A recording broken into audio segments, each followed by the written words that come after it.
Anak? Oh, Nay. Kunin mo yung mga ginamit sa sugal ng burol ng lolo mo tapos sunugin mo. Nay, bakit? Basta masama yung pamahiin yun, gawin mo na lang. Yung mga baraha? Oo nga, basta lahat ng ginamit sa sugal, sunugin mo. Lahat ha? Sige, Nay.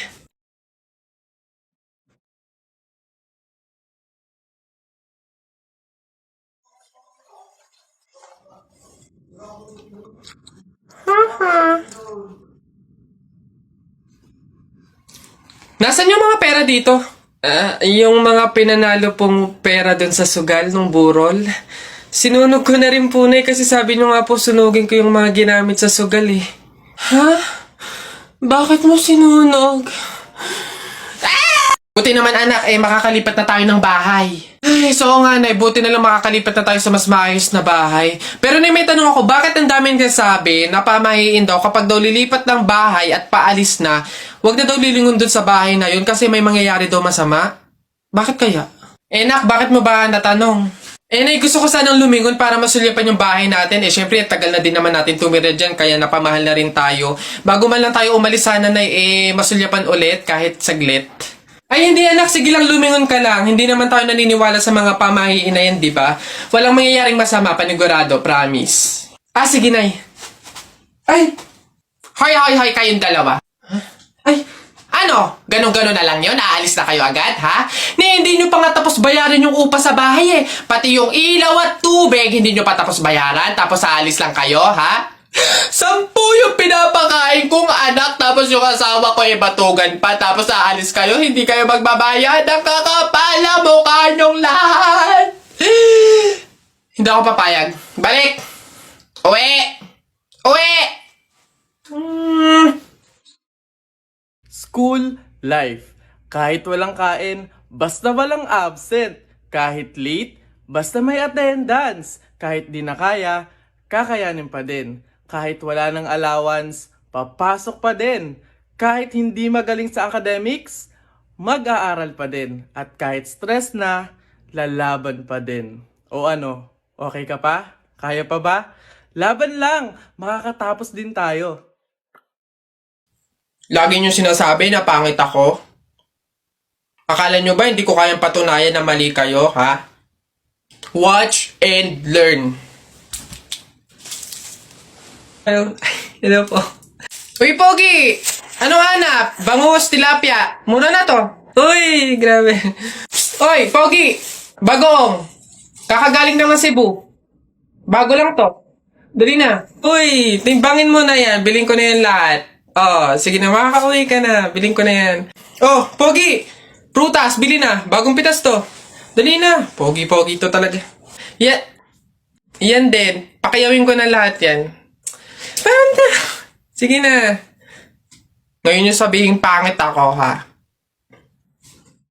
Kakabagot naman. Ay, pre! May challenge ako sa'yo. Ano na naman yun?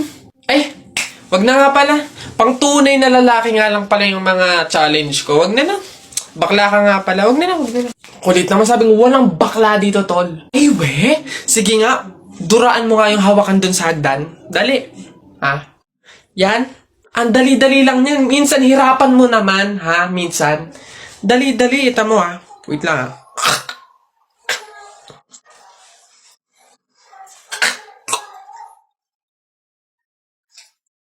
Ayun. Ayun na. Yak. Gagi, ano to? Kadiri ba? One down. Tingnan natin yung iba. Gagi, si Sir nahawakan. Shucks, Gagi. Takaw! Patay ka na naman.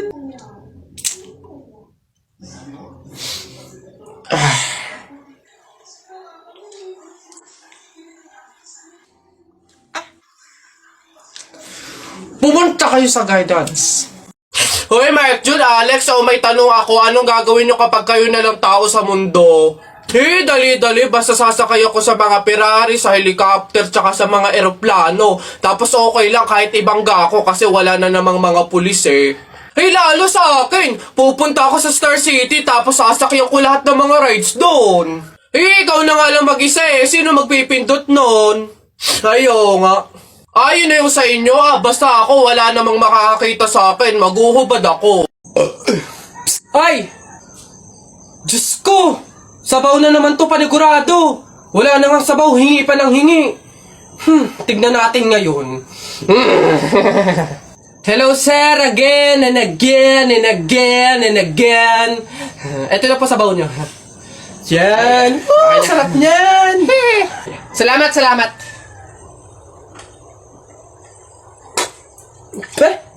Hoy! Hoy sir, bakit? Hoy, ano to? Tubig to, hindi to sabaw. Ay sir, alam ko. Ang usapan kasi, sabaw. Hindi klase ng sabaw. Aba bastos to, palitan mo to. Sasabi ko sa'yo, palitan mo to. Ay wow!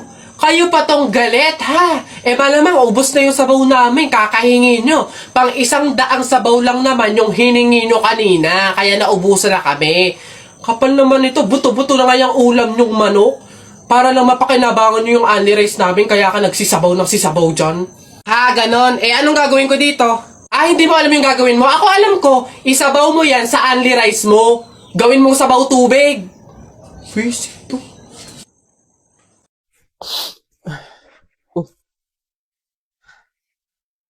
Hello, Nay. Napatawag po kayo. Kamusta po? Ah, anak, baka meron ka pang 10,000 dyan. Pang dagdag lang sana sa pang-araw-araw dito sa bahay. Ah, Nay, di ba po kakapadala ko pa lang ng 15,000 nung nakaraang linggo? Eh, ayun na nga, naubos na eh. Nagaya kasi yung mga kumari kong mag-outing. Diyos ko. Nay naman, malaking halaga po yun. Sana naman tinipid ninyo. Hindi po ganun kadali kitain yun eh. May pasensya na po, hindi po ako makakapag-abot pa ngayon. Wala din po ako. May mga bayarin din po ako dito tsaka gastusin pang araw-araw. Teka, ang yabang na itong sumagot ah. Kung makapagsalita ka, para ang laki ng kasalanan ko ah. Nakapag-abroad ka lang, ganyan ka na magsasagot? Eh, puro ka lang naman pasarap dyan. Singilin kaya ka sa pagpapalaki ko sa'yo. Huwag ka mag-alala, hindi ka namin kailangan. Kaya namin nang wala ka. Sobra naman ho kayo, Nay. Hindi naman po ganun kadali magtrabaho dito sa abroad eh. Kasi lahat salo-salo mo. Yung kapag nahihirapan ka, yung may sakit ka, nalungkot ka, wala. Ikaw lang mag-isa. Wala kang katulong, wala kang karamay. Pero Nay, bakit ganun? Yung isang beses ka lang hindi nakapagbigay pero parang buong pagkatao ko na yung hinisgahan ninyo. Itong pag-a-abroad ko, Nay, kayo naman po yung may gusto nito, di ba?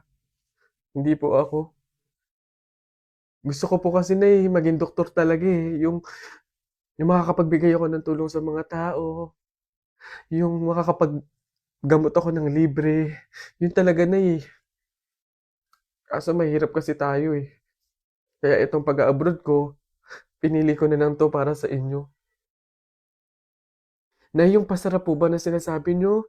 Yun po ba yung kapag natanggap ko na yung sahod ko, eh, bibili ako na kahit man lang pares ng damit?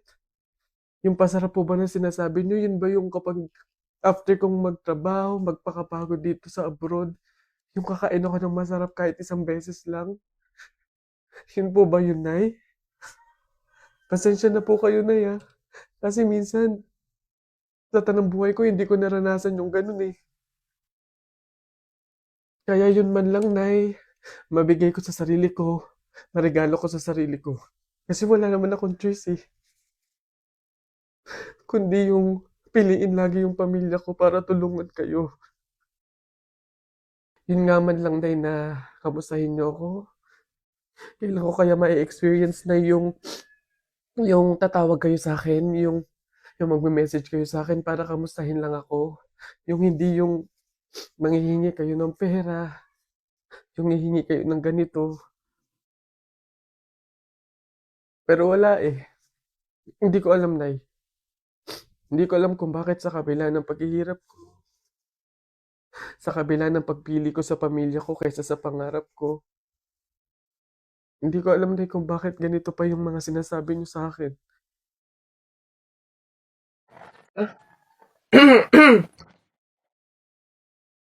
Ha? Hoy, babe! Oh, baby ko, 143, bakit? Dalawa ba account mo sa Instagram? Aha? Wala! Ito may nag-chat sa akin, no? Mukha mo yung nasa profile. Eh, alam mo, babe, poser ko yan. Ganito nga gawin mo, pag tripan mo nga yan, ipa-phone mo sa'yo, i-entertain mo. Tapos, pag makikipag-meet ka na, ako yung sisipot para malaman kung sino ba yung poser ko na yan. Wait lang. Ano kaya pwedeng i-chat dito? Mahal na atake. Ay, hindi niya. Agad-agad naman. Hello. Ayan. Ayun na. Kumain ka na ba? Ano ba pwede i-reply ko? Ito na lang. Handa akong magutom para sa'yo! Anong magagawa? Laging natutulala iyong Ano pa ba? Send moan. Anong moan? Ang bastos mo naman, babe. Kapag kita ka na nga. Ito na. Feel ko mahal na kita, kaya magkita na tayo sa ilalim ng tulay. O, yun na, babe. Nasaan na ba yun? Ate Lloyda, ikaw ang poser ko? Hindi Hindi ko nga alam yung mga poser na yan eh.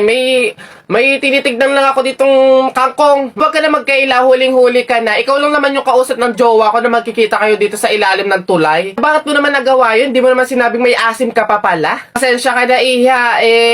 Ang pogi kasi ng boyfriend. Ay, hindi. Kasi, ang dami mo kasing followers sa Instagram. Naiinggit ako. Baka ako pag ginawa kita ng poser, dumami din yung followers ko sa Instagram. Madali lang naman dumami yung Instagram followers. Gusto mo ba? Abay, oo naman. Paano ba yan? Pumunta ka sa TikTok account ni Kenkoy. Click mo yung link doon sa bio niya. Tapos, ayun na. Doon mo malalaman kung paano dumami ang Instagram followers. Siya, ganun lang pala kadali. Sige, pasensya ka na. Basta click mo yung link doon sa bio ni Kenkoy para dumami yung Instagram followers mo. Tara na, magsiuwi na tayo. Si Ate Lloyda yung kausap ko sa chat.